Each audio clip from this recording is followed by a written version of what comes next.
So we're gonna show the knockout KSI did on Swarmz.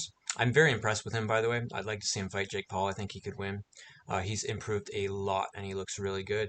Though, sometimes you can look good against lesser opponents, and I'm not aware of Swarmz, so I don't know how good he is. But, anyways, so let's just play it.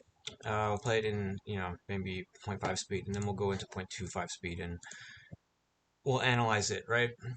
Because even in half speed, things happen fast, and if we're looking at it and we want to learn from it, either as martial artists ourselves or as people who want to understand the sport better, we need to know what's actually occurring, what types of things these players are doing, and how they're exploiting their opponents. Because he used a move that actually takes a little bit of sophistication. It's more than a beginner move, and a lot of guys wouldn't have been able to do it, right?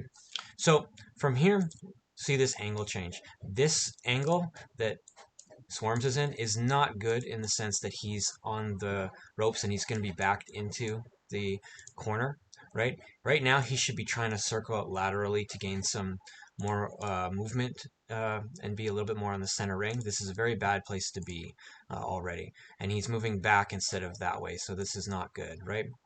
You can see already he's not going to really have anywhere else to go at this point, because if he tries to go here now, then KSI is just going to cut him off and then push him back this way. So KSI can kind of herd him now at this point any direction he wants, and he's going to want to put him back into the ropes in the corner, right? It's bad enough being against the ropes in the middle of the ring, but in the corner is even worse.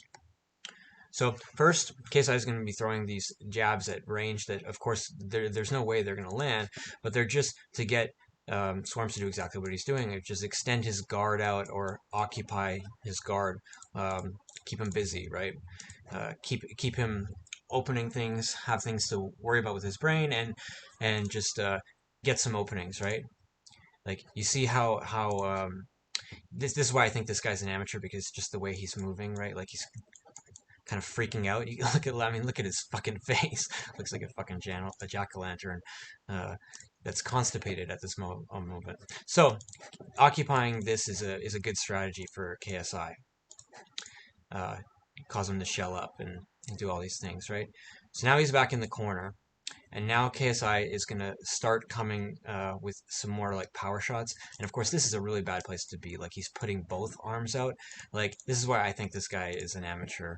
The rest of the fight kind of shows that. So right here, we see that he's going to start throwing punch to the body. This is really good because it's going to bring him down. Normally you wouldn't, he might shell up, but it would be up here, but he's lowered his head, right? And I think this is where KSI probably realized that there's going to be an uppercut available. Just very big mistakes on his opponent's part, but KSI is doing well to exploit them too, right? So he tries to go with kind of a hook there, but his opponent moved backwards. So this is where like the real brilliance comes in, which is that KSI, you see like the position he's in, he's still facing on that way, but his opponent Swarmz is going to start coming this way. So there's only really one way for him to very quickly continue this sequence, because if he were to just simply pivot like this, you see how I'm pushing myself back, right? So I'm not getting, not only am I not advancing on my opponent as he tries to escape, but I'm actually putting myself further away from him. So what he does instead is he goes from orthodox to southpaw in one movement while throwing the shot, which is kind of like this shovel hook / uppercut, right? And of course, he can't throw a straight just because as he moves and throws the punch, like it has to come at kind of these weird angles that are ambiguous.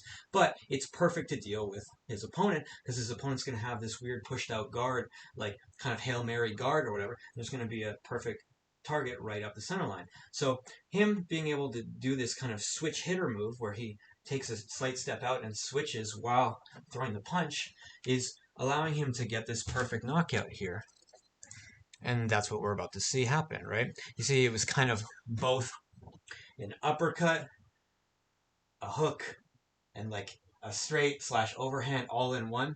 And that has some added benefits too, just in terms of power transfer, because if my opponent is going backwards, right, and I'm punching exactly, like if I'm punching straight while they're moving backwards, some of the force transfer is going to be attenuated by my backwards motion. So if I can throw a punch that pushes force at different angles, it's going to cause my brain to rattle in multiple ways and increase the force and increase the likelihood of a knockout, which is what happens here.